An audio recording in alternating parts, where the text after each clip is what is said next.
89.1 WBUH Brewster. Streaming at WBUR.org. And live at CitySpace, Boston's new home for public conversation. WBUR, Boston's NPR news station.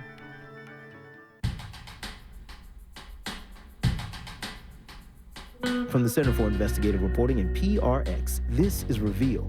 I'm Al Ledson.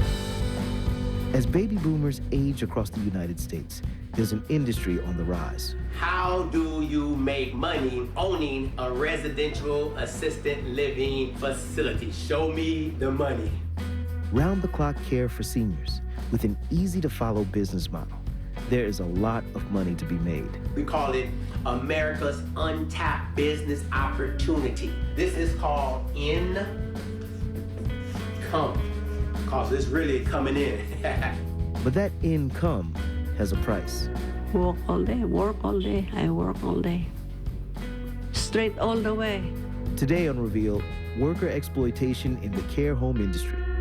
But first, this news.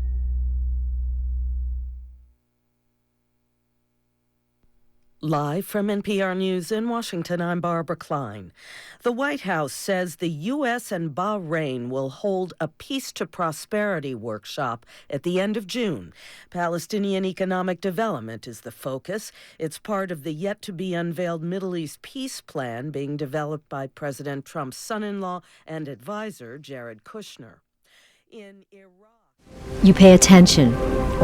With so much at stake. Seas are rising and chronic flooding will be the new normal. You navigate, you listen, you keep an ear out. You pay attention, and so do we. We tell the stories of our time every day. In the 26th day of testimony and on the 139th witness, Shahar Tsarnaev wept. We unearth what would otherwise stay hidden. There's just a lot of hate in this world, and that day, for that hour, we were humans. Across the street. The Red Sox have won the World Series. And around the globe. It's here and now. This is Modern Love. This is WBUR's All Things Considered. This is only a game. This is On Point. This is Radio Boston. On air, online, on demand, and on stage in the heart of Boston. I'm Jack Lepiars. Welcome to WBUR CitySpace. Always looking forward, paying attention, and knowing that your story is one of our stories. Good morning. I'm Bob Oates. I'm Lisa Mullins. I'm Meghna Chakrabarty. I'm Jeremy Hobson. This is 90.9 WBUR Boston.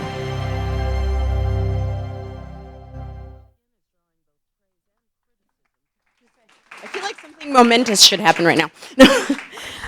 Good afternoon, everyone. It is wonderful to be here with all of you on what is suddenly a gorgeous day. And I'm glad you all managed to get here despite the graduation traffic. So thank you. I'm Laura Mandel, Executive Director of the Jewish Arts Collaborative, and it is our pleasure to be ongoing partners with WBUR in this gorgeous new space, CitySpace. Have any of you been here before? All right, a bunch of you. Awesome. So we not only love this partnership because of their beautiful space, but because they're wonderful partners. And when we approached them about the possibility of bringing Alon Shaya here today, we said it's absolutely perfect because they have a Curated Cuisine series with chefs. So we are proud to be partners on that today. And I hope you had a little bit of nosh of something delicious before you came in, so you have a sense of what we're about to talk about. So just before we launch into the real program today, if you don't know much about the Jewish Arts Collaborative, food is one of the many ways we explore the Jewish experience in venues across Boston. And one of the other events we do every year is called Beyond Bubby's Kitchen. I know some of you are familiar. If you love that, on June 3rd, you'll want to come back here to meet Chef Irene Lee of Maymay. She is next up on the docket for the Curated Cuisine series, and she's also a great partner to J Arts. So it's a really nice synergy of relationship there. So before I introduce, I guess I will launch into the program. So today we are really lucky to have Chef Alon Shaya here with us, all the way from New Orleans. Many of you may be familiar with his restaurant, or his original restaurant, Shaya, which opened in 2015 and won the new best restaurant, the James Beard Award, which is a pretty huge deal. And he now has a restaurant called Savta in Denver and Saba down in New Orleans. So if you find yourselves in either of those cities, I have firsthand accounts that those are both fabulous restaurants. So I highly encourage you to check those out. This afternoon, we are lucky to have him in conversation with Sheryl Julian, who you probably know from her writing for the Boston Globe. She is an award-winning food writer, and many other things. So we are delighted to have them both here this afternoon. You all should have gotten a copy of the book, Alon's book that he'll be discussing today. If you did not get one, please make sure you get one on the way out. And thank you all for being here.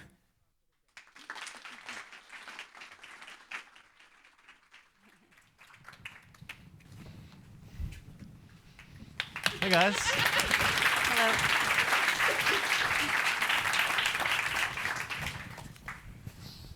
Big crowd here today. Yes. Yeah, awesome. Thank you all for coming. I was worried no one was going to show up. Well, the police had blocked off most of the streets. So Alon Shaya was born in Israel and raised in Philadelphia. He was a partner in several successful New Orleans restaurants.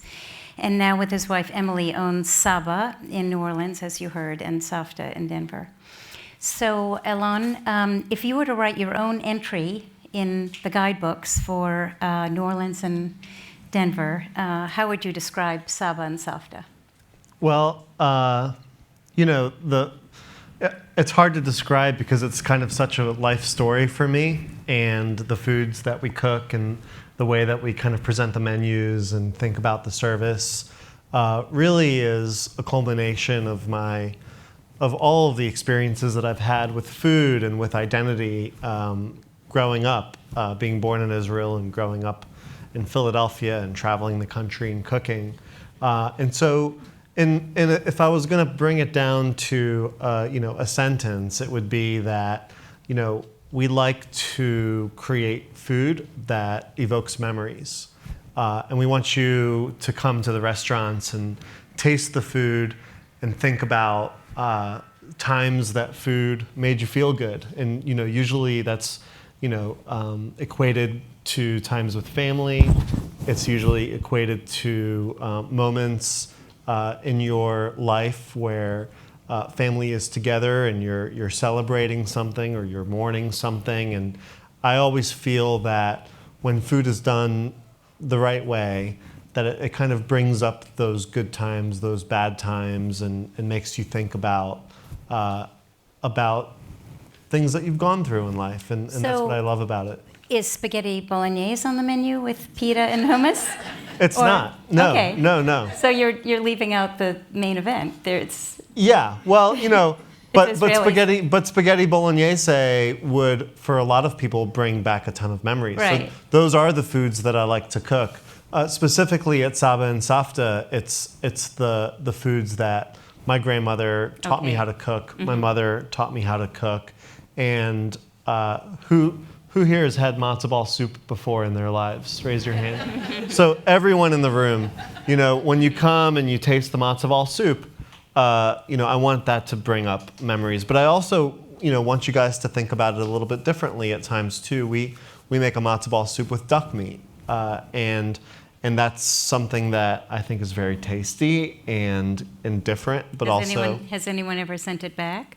No. Good. No. Okay. Well, for not being hot enough, yes, but not because it had duck in it. Okay. So your mother is Bulgarian Jewish. Yes. And your father is Romanian Jewish. When they arrived in the young Israel, did all the different communities stick together? Were they all isolated?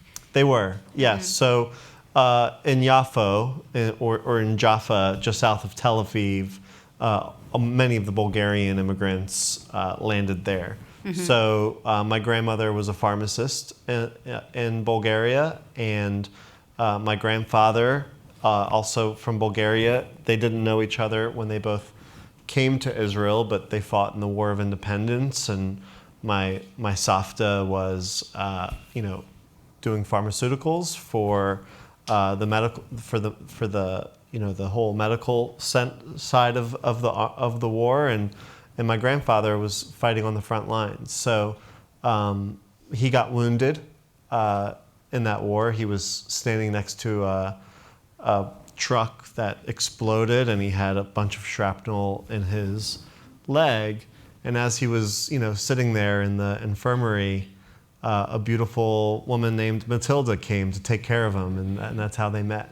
Oh, that's a sweet story. Yeah. So you and your mother and sister moved to Philadelphia when you were a boy to join your father, who was already there. And the marriage lasted another year. Yeah.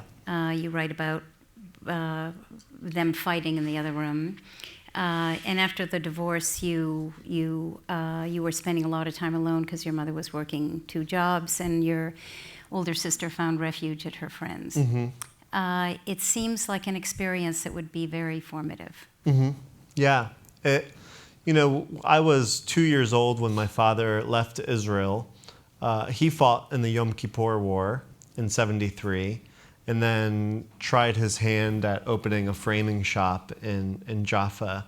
And at that time, Israel, such this growing country, it was not easy to make a living there because the tax structure was so high, because they had millions of people moving in, and they had to build roads and schools, and so my father couldn't really make it work with his business, and so he decided to move to Philadelphia.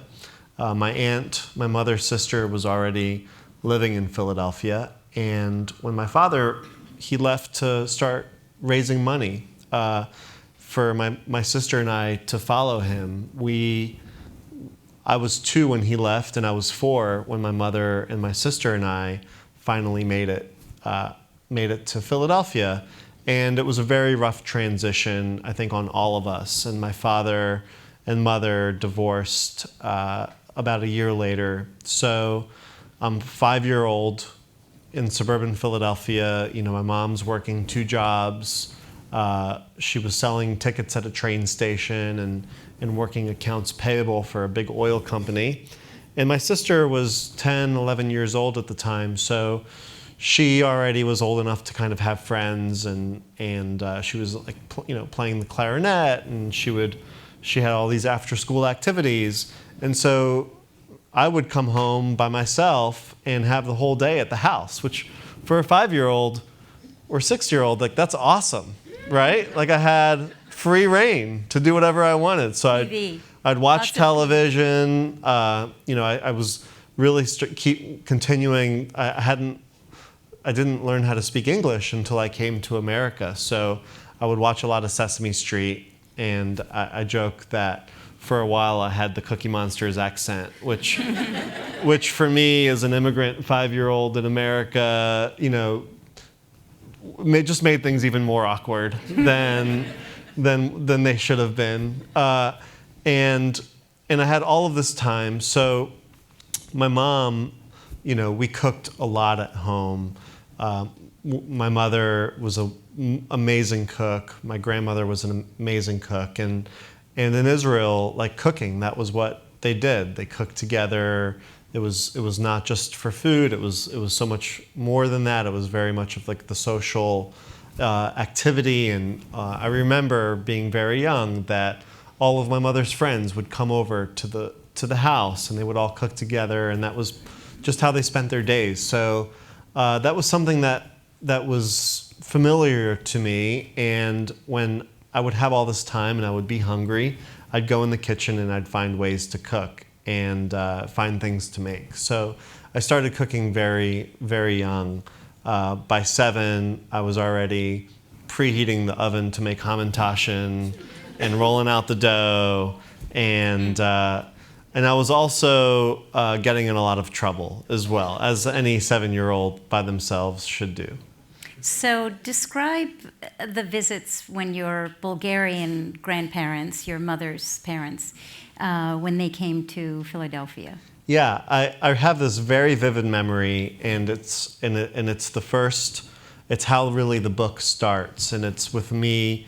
I was in 1st grade, so I must have been 7 years old, coming home from school and opening the front door to my house and smelling bell peppers and eggplants roasting over an open flame. And so as I opened the door, this just incredible smell of like charred peppers and eggplant was like wafting through the house, and it hit me that not that I was about to eat good food, but that my savta was here.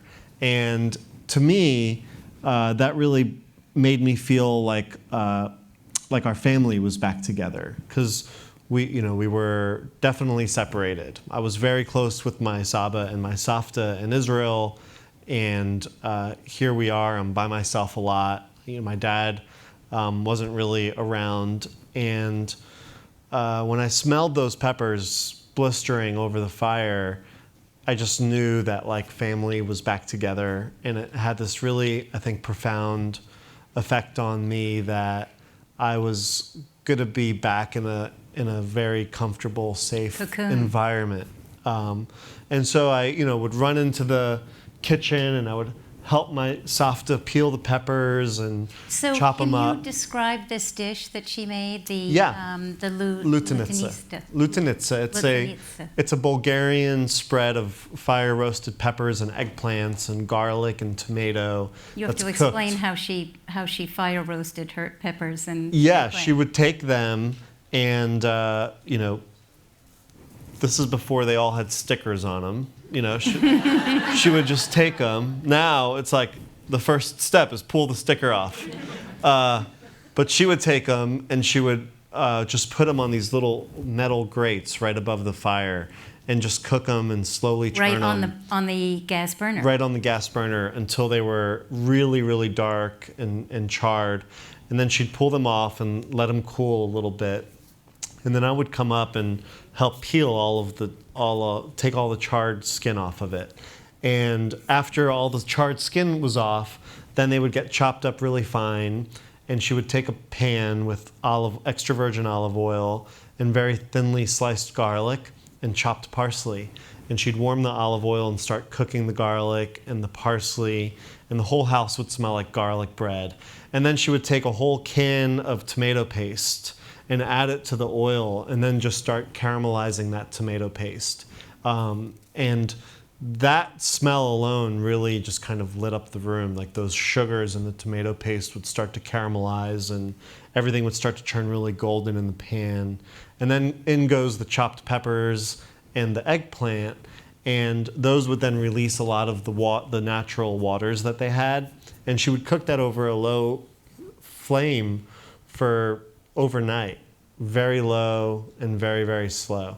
So the house, when she was making it, the house definitely smelled like it. It was like all over, and that was that smell. And I remembered that smell from being a child in Israel, and that is one of the most important recipes that I make today, and it's the recipe that the book opens up with. And fast forward to 2015, after my Savta had passed away, my mother came to the restaurant to try it, to see it for the opening and to see it all happen. And I handed her a bowl of the lutenitsa, and she just started to cry, and she said that your Savta would be so proud if she knew that you were like honoring her like this with this recipe on the menu. Well, you should try it. It's an extraordinary recipe. I will confess I used my broiler, and in the future I'm going to use my grill. Yeah. And not my stovetop. Even on the grill, it gets messy. So I would definitely recommend cooking it on a grill and I would definitely recommend cooking it over charcoal. Like a Weber grill, because that charcoal flavor really gives it a ton. It's smoky and it's sweet. A ton of extra flavor. I decided that the real translation for her eggplant dish was eggplant marmalade. Because after you do that long, slow cooking, you recommend an hour. Yeah. Not overnight. Yeah. It's you could just spoon it. You could eat it for breakfast, really. Yeah. Well, if you wanted to cook it overnight, it gets even better. We cook it overnight at the restaurants. We actually cook it for 36 hours at the restaurants on a very, very low heat. So talk about this tomato paste that she caramelized in the oil. You call it pesto. Yeah. So you guys all know you buy tomato paste at the grocery store for a recipe. you use a tablespoon for whatever you're making, and the rest sits in there, right? Does that happen to anybody?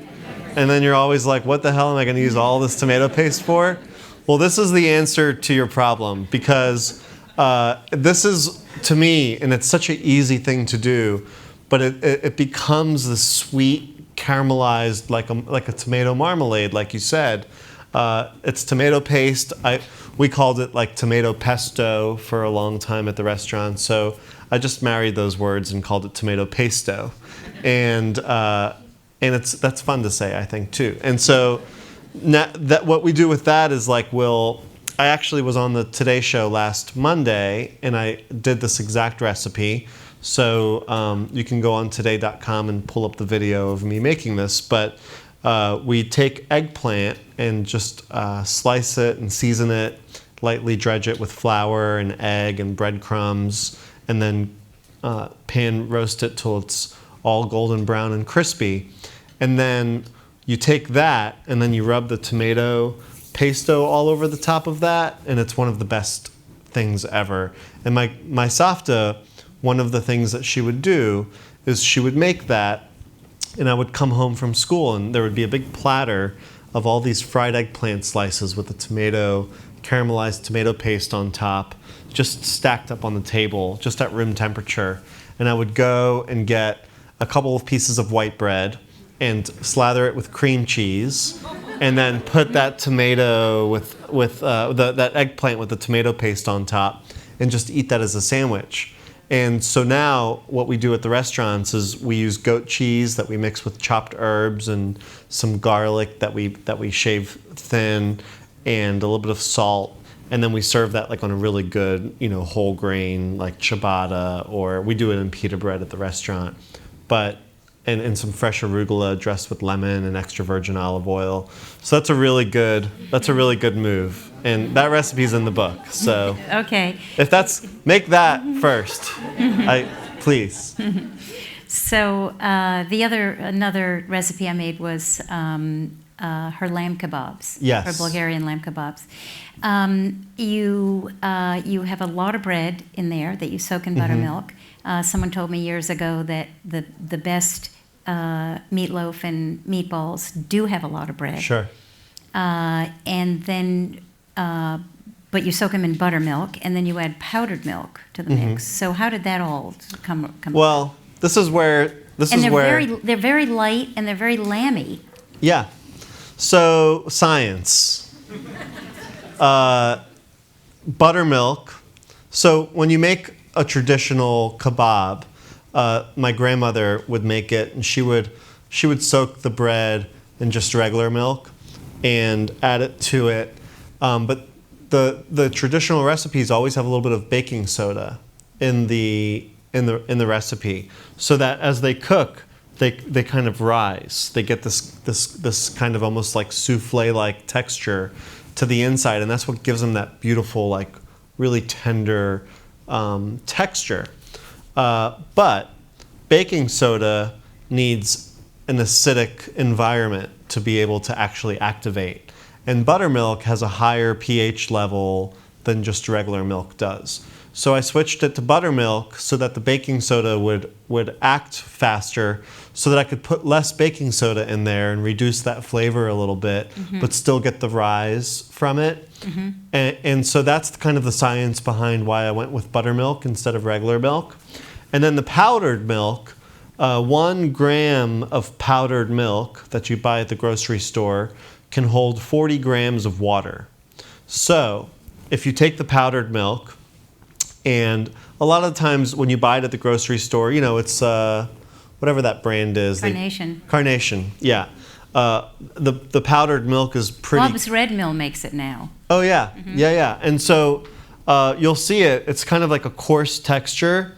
So I take that and I put it in a blender and just pulse it in the blender till it gets very, very fine. And I'll add a tablespoon or so of that to my mixture, so that as the meat cooks and all of the juices come out of the meat, instead of the juices coming out of the kebab, they stay inside because the powdered milk absorbs them. So you get an extremely moist kebab. this works great for meatballs, anything that you're gonna grind and cook. And like if you're making a sausage, I always put powdered milk in my sausage because instead of all the juice going out, it stays in and gets absorbed. Great chef's trick. So all cuisines are blended to some degree.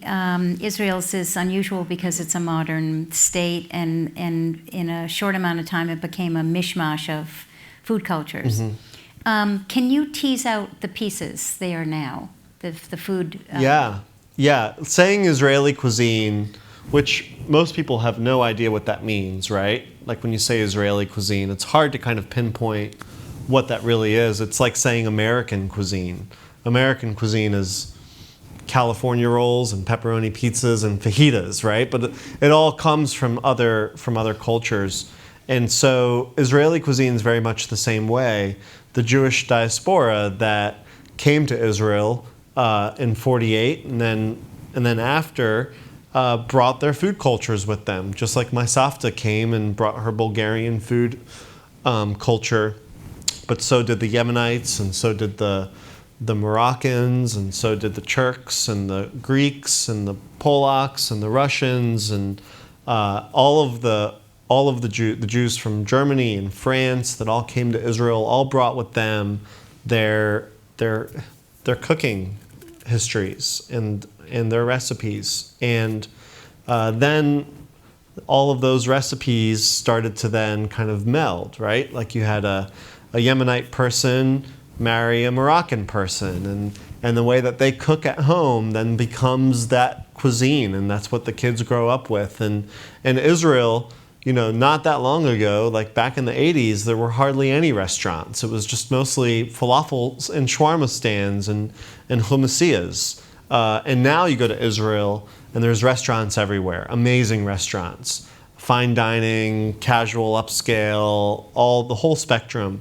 And I think a lot of that food reflects that culmination of all of these cultures that came together, and it's created something really, really, really interesting. And I think that continues, and even today that cuisine is still blossoming into something. So when I took the shakshuka recipe that my mom would make and I brought it to New Orleans and put it on the menu at Saba, we put shrimp in it because we're in New Orleans and there's beautiful shrimp everywhere.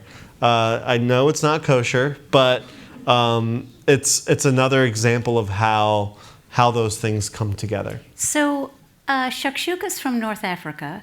I haven't been to Israel for a long time, but since I've been there, I know that there are a lot of shakshuka restaurants.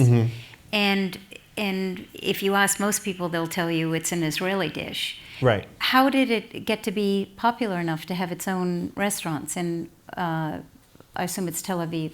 Yeah. There's a place called Dr. Shakshuka in Jaffa that's really well known. There's a lady named Irit in the Carmel Market that has like this little hole in the wall place. She's a Tunisian or Libyan, I think, and she makes incredible shakshuka. And Emily and I had a chance to go into her kitchen and make shakshuka with her several years ago, which was great. So I think shakshuka became Israeli the way that pepperoni pizza became American food, or hot dogs became American food. I think it's just something that really became very popular, that people really liked. It was cheap, easy to eat, something you could eat on the street, and it just really took off. So I think it's just the popularity of it that now it becomes part of the Israeli fabric of the cuisine. The Ottolenghi is the Jerusalem-born, for those of you who don't know, the Jerusalem-born London restaurateur who has a cult following because of his restaurants named Ottolenghi in London and several books. And how has his popularity influenced your career?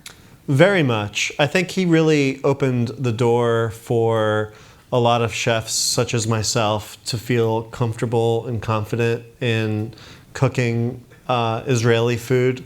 For me, I really spent my entire life kind of fighting this identity crisis because of how old I was when I came to America, and the whole Cookie Monster thing, and then just really acting out as a child. I was a really crappy kid. I got into a lot of trouble and was really headed down a wrong path throughout middle school and high school. And it was really because I didn't quite understand where I fit in or how I could be myself in this place that was very different than where I came from. And it took me a very long time. It wasn't until I started cooking Israeli food in New Orleans that I feel like I truly understood who I was. Before I had Saba, I had Italian restaurants. I wanted nothing more than to, cook Italian food, and that's kind of what I grew up doing. I started working in Italian restaurants outside of Philadelphia, and then in Vegas and St. Louis, and then I even moved to Italy and spent a year living in Italy above a restaurant, like learning how to roll pasta and make pizza. And I come back to America and I got a Vespa and a man purse, and my wife Emily started calling me Alonzo, and I opened a couple of Italian restaurants in New Orleans, and they did very well. And then in 2011, we took a trip to Israel, and I was walking through the Carmel market, and I was listening to, these women speaking, and I was smelling the peppers and the eggplants that, they're cooking over charcoal in the market and serving it with kabobs, and it was all really starting to hit me. And I felt at that point in my life, I had already become a chef. I had already, I think, found confidence with cooking. I had already lived in Italy, and I had already kind of gone through Hurricane Katrina in New Orleans, which really kind of helped ground me in the way that I thought about food and reminded me about the joy that it really brings to people. And so here I am in 2011, like cooking Italian food, really confident in my cooking abilities, but realizing that something was really still missing. And it was me really connecting back to my Israeli roots. What I tried so hard to push aside throughout my whole childhood. I would show up to school with hummus and throw it in the trash and get tater tots from my friends because those were more American and those were, what they were all eating. And I always felt like different, not in a good way. So when I finally made the decision to start cooking Israeli food, it really kind of made me feel whole, made me feel like I was filling into my own shoes. Yeah. I want to remind, excuse me for a minute, I want to remind the audience that you can ask the instructions up here to ask Alon any questions that you like through Slido, and we'll get to them later. I want to go back to your bad boy phase, which seems to be over. Yes. You were a teenager and you were smoking dope and shoplifting and vandalizing, and your mother had to come down to the police station and bail you out after you were arrested many times. I think there was one point at which somebody gave her a card for reform school or reform summer camp and said, Juvenile Detention Center. Okay. Reform summer camp is a nice way to put it. Okay. And you describe yourself as a big, angry, unapproachable kid. But your high school home ec teacher took an interest in you. Yes. So I was, definitely hanging out with the wrong crowd. A lot of the friends that I would make, their parents wouldn't let them be friends with me because I was the wrong crowd. And it was because I really was just lost. I always felt that way. My mom always worked 2 jobs. I always had a ton of extra time on my hands. I wasn't really held accountable for anything and never really faced many consequences. So even after she would go down to the police and bail you out? yeah, because I got bailed out, and I just, it never, getting kicked. Memo to moms. Yeah, she should have left me there for a while. Like getting kicked out of school for me was a reason that to not have to be in school. So it never truly hit me, and I always loved food and I always loved cooking, and I joined a home economics class in high school so that I can hang around girls and knives mostly, but also be around food because I knew I was comfortable there. And Donna Barnett was the teacher there, and she became like a mother to me. She was really one of the only people that gained my trust and my respect. I thought it was really cool that she could cook really well, and that she kind of had this like firecracker attitude, like this no BS attitude. She managed, 30 kids a day in 2 different classes like her entire career, and so she really knew how to get through to me, and we became very close. She got me my first job at a restaurant when I was 16 years old, and told you as you were leaving for it not to screw up. Yeah, she said, "Don't screw this up," and she made sure that I had the right clothes to wear. She made sure that I showed up on time. When I would get kicked out of my other classes, she, set up a deal with the teachers so that they would just send me to her class instead of detention. And she'd put me in front of a big pile of onions and tell me to slice them, and until I started to cry. And then she'd ask me what I did, and I always felt comfortable talking to her. She also helped me get into culinary school. She introduced me to the idea of what culinary school was. And then when I told her that my family didn't have any money and there'd be no way that I could afford to go, she helped me find grants and scholarships that allowed me to go. And then when I was she always makes this joke. I would call her Collect from culinary school and tell her about the things that I was cooking and the things that I was learning. And when I would come home for like spring break, she would put me in her car and drive me to all the best restaurants in Philadelphia, and we would eat appetizers at one place and entrees at another place and desserts at another place, because she knew that I couldn't afford that and that I had never been to those types of restaurants.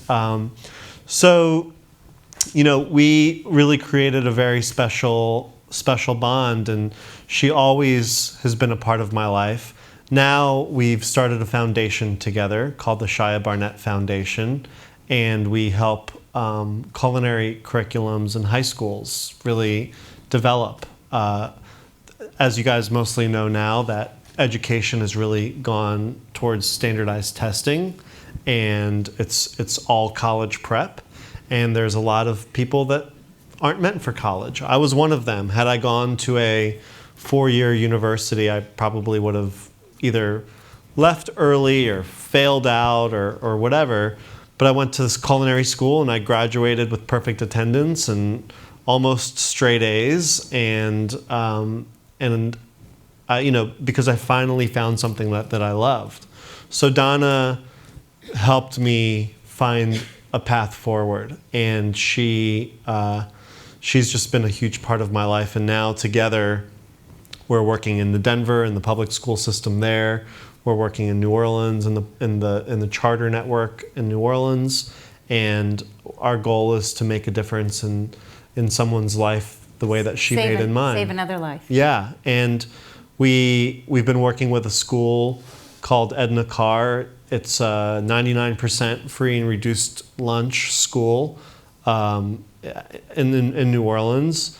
And when we got there a few years ago, they had started this culinary class, but it was a bunch of students looking at a Microsoft PowerPoint presentation about restaurants and food. And we really helped get them organized. We helped them find the right instructor. We donated about $10,000 worth of kitchen equipment to them. And today they cook 5 days a week, and they have cutting boards and knives, and two of the students are going to culinary school to Nichols State University in Thibodaux, Louisiana. And that, to me, is just one of the greatest achievements, and I feel like we're just getting started. So we're very excited about that. So you went to the Culinary Institute of America, the most prestigious cooking school in the country. You worked in Las Vegas and St. Louis, and then you went to New Orleans to work for John Besh. And eventually you became a business partner in his restaurant empire.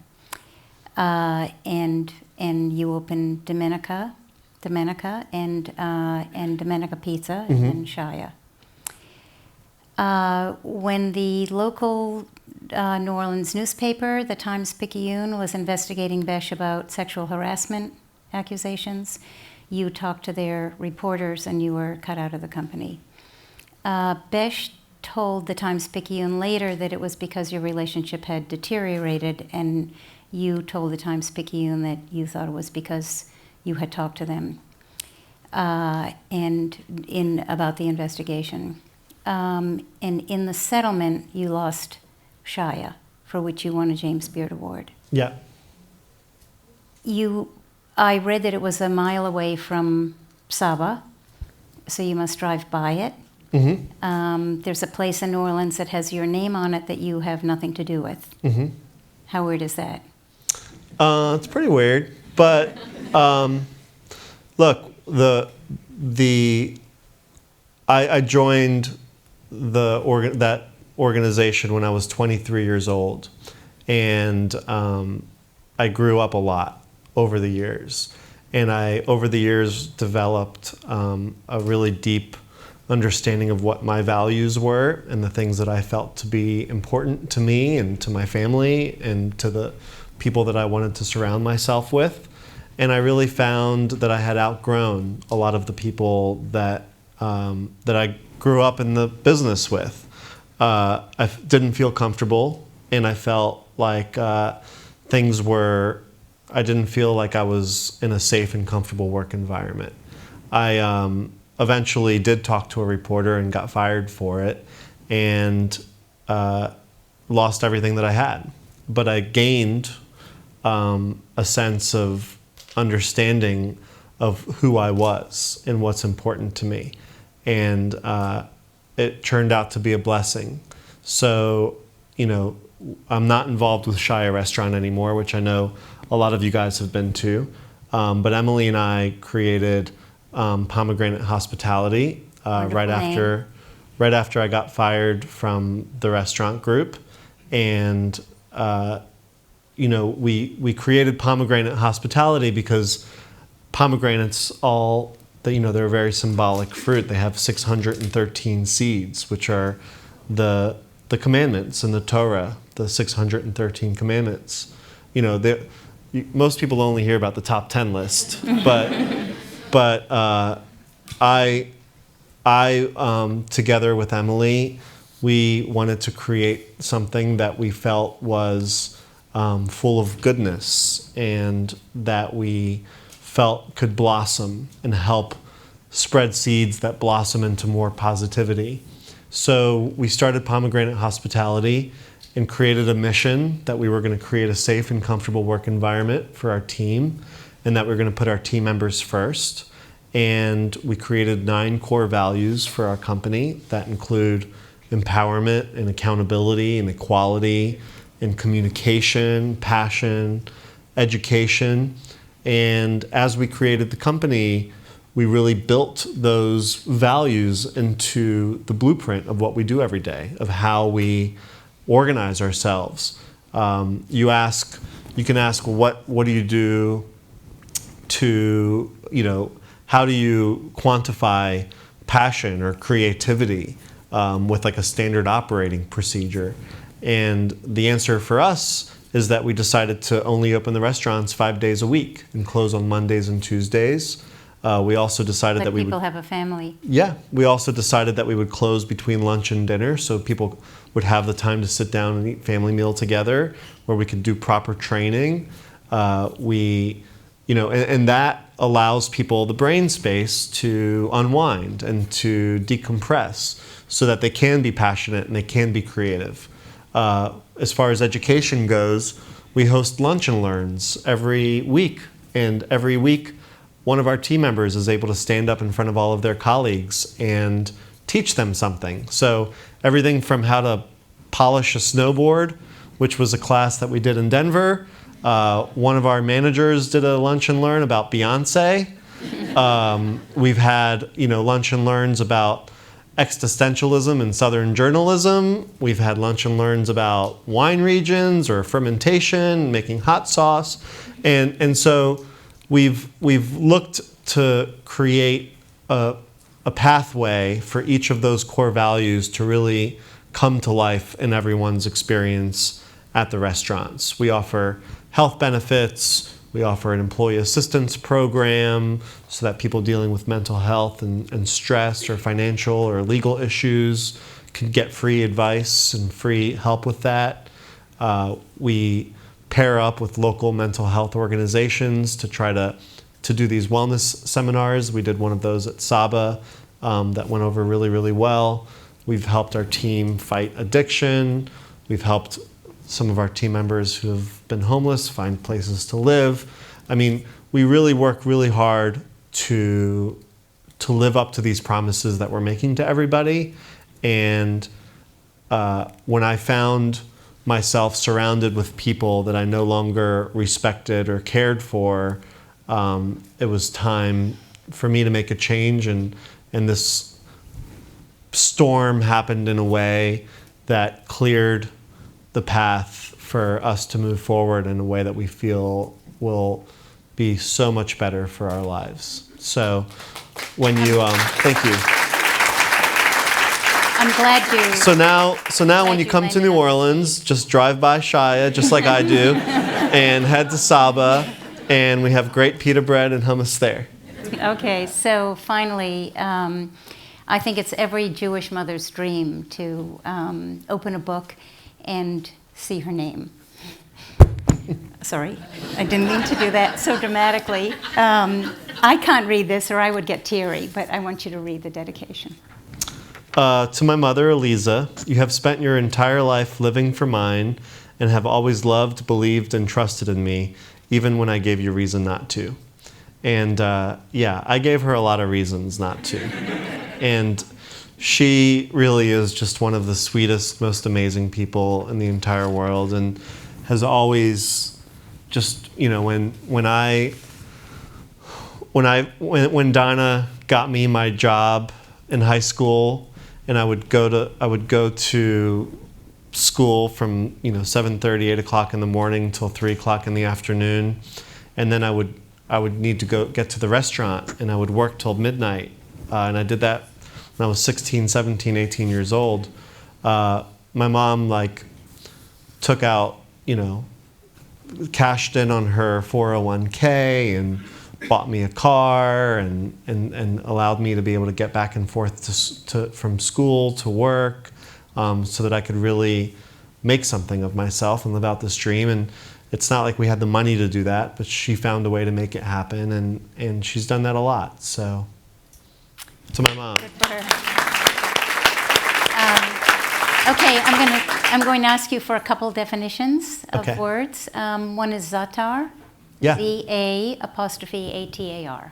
So za'atar is a spice blend, an Arab spice blend that is traditionally hyssop, that's dried and ground, and mixed with sumac and sesame.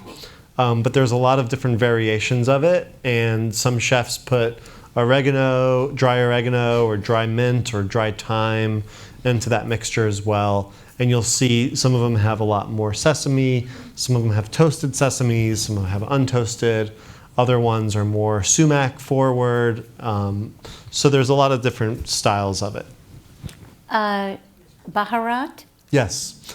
Baharat is a Lebanese spice. It's like a pumpkin pie spice, but that has black pepper and more cardamom inside of it. So it has cinnamon and nutmeg and mace. We also put some dried rose petal ground up into our Baharat mixture, which gives it this great floral flavor. And these recipes are in the book, and the Baharat is great, like French toast. Mix a little bit of that into your eggs, or we even make tabbouleh and put a little bit of Baharat in the tabbouleh vinaigrette, which gives it those like beautiful warm spice notes to it. Hawaj?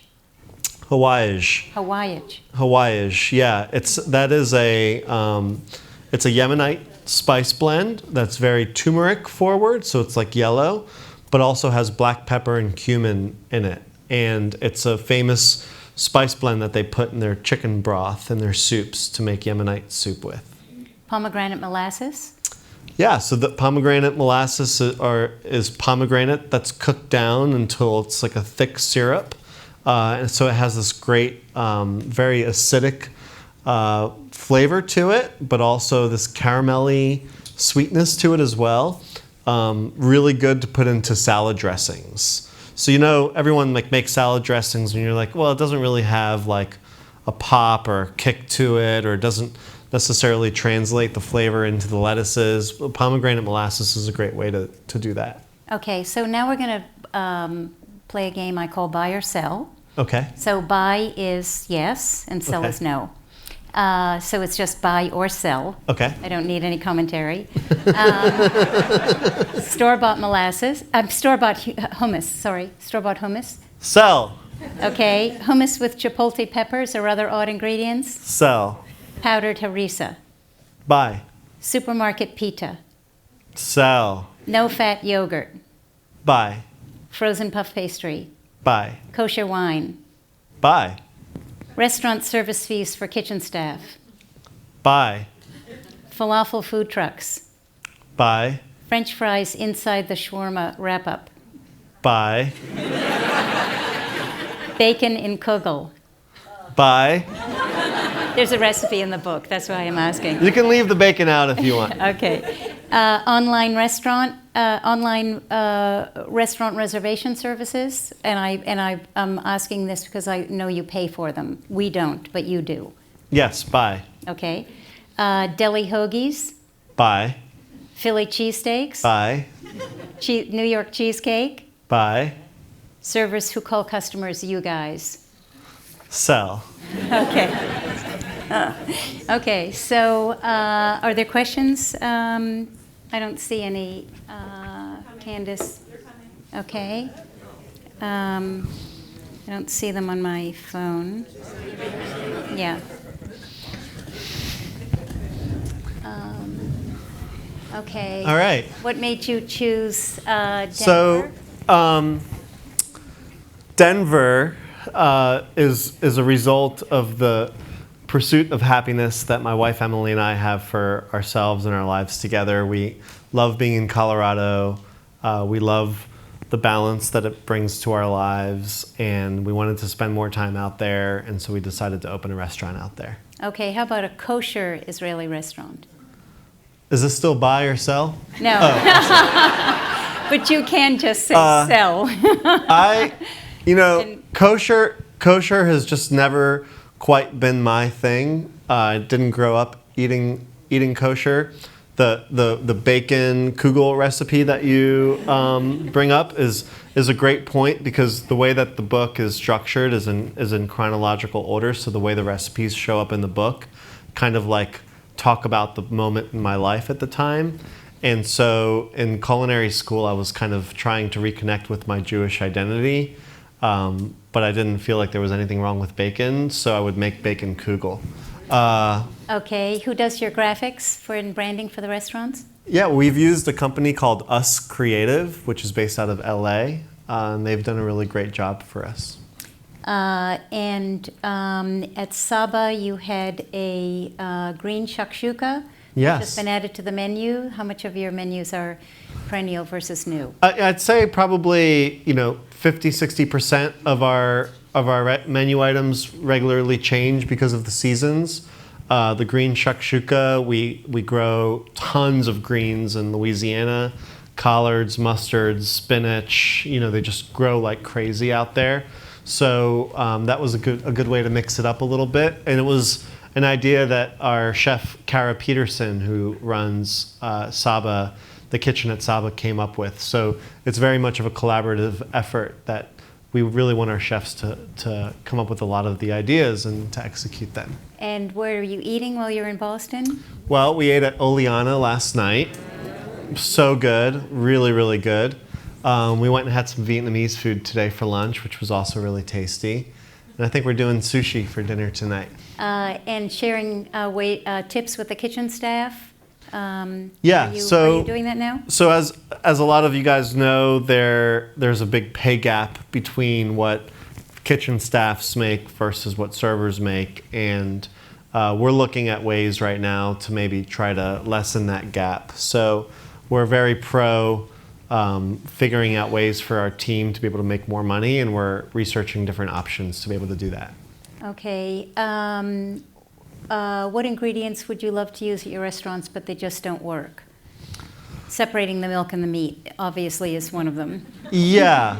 You know, we really look for ways to find, you know, I don't think that, it just depends on how you want to use those ingredients. So, like, a good example I would say is, like, say, fava beans. We love using fava beans, but they're very labor intensive. You got to pull all the things out. So, you know, like in the beginning of spring, before it gets really busy, we can have them on the menu for a little bit. But when things get crazy, it's like you're paying 4 people a day to just do nothing but peel fava beans. You have a neat trick in the book to get rid of the skins on chickpeas. Yes. By rubbing them. Yes. And, so the secret to smooth hummus is 2 hours. It's 2 hours.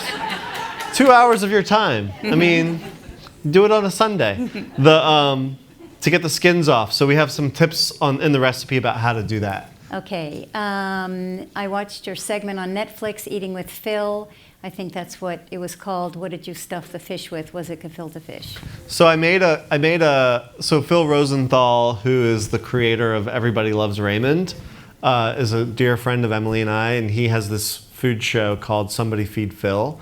And he came to our house and filmed, and I made a gefilte fish, but I went fishing the day before, and I caught this big trout, that big, in real fisherman talk. No, it was about this big, and I caught some smaller trout.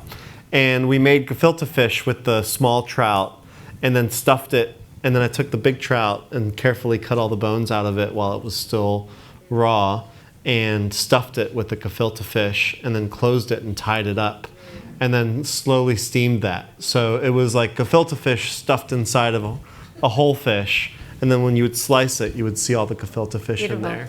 So that was really good. And then lastly, why don't you do the dogs? Yes, I have 2 dogs, Henry and Ceci. Ceci means garbanzo bean in Italian. And they're both black and white and super cute. I'm happy to show anybody pictures later if they'd like to see. And lastly, what's your favorite chicken dish for the Jewish holidays? Oh, my favorite chicken dish, I think, is really just a simple roasted chicken with potatoes that kind of soak up all the chicken fat as it roasts in the oven, and some fresh rosemary and lemon and some cracked black pepper. I mean, I just really love beautiful, simple roast chicken. Mm-hmm. Good. Well, thank you very much. And thank you all for coming. Thank you.